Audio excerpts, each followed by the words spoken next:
Не е добар пристап Европската Унија да се прошири со држави без право на глас. Туку сите кандидати кои ги исполнуваат критериумите треба да имаат полноправно членство. Ова е ставот на меѓународната паневропска унија. Прашањето за проширувањето на унијата со вакво сценарио се актуализира за Украина, но и за кандидатите од Западен Балкан, вклучително и Македонија, кои ако станат дел од ЕУ, со спортски речник би играле во втора или трета лига.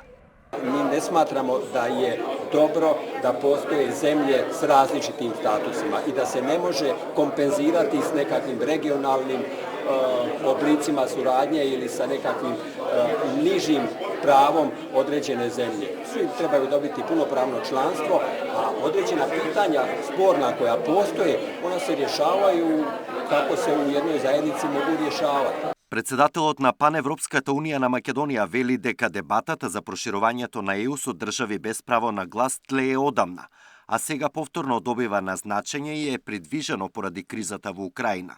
Но според Лепавцов, се уште нема никаков документ и ништо не е официјално.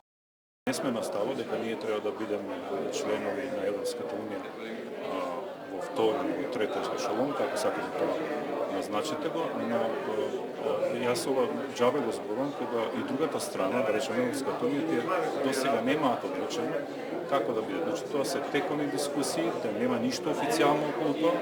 Тоа се само изјави, се базира на изјави и на поедини жртви на одредени центри во Европа.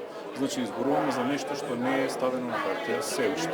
А очекуваме документи, се надевам дека Европската комисија го најави еден документ на кој ќе биде малку подетално тоа објаснето, но еве чекаме се уште ќе биде здрави. Председателот пак на Европската иницијатива за стабилност смета дека е невозможно Македонија да стане дел од ЕУ во 2027.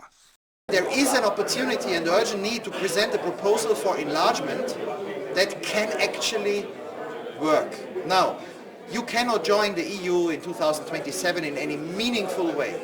But what could be done this year is that the European Council declares that it will prepare the EU to be ready to accept any candidate that meets the criteria from 2028, at the very least with a guarantee into Schengen and the single market. Токму Европската иднина на Западен Балкан, политичка интеграција, регионална соработка и економска отпорност во време на глобални предизвици беше темата на меѓународната конференција во Скопје, организирана од Паневропската унија на Македонија.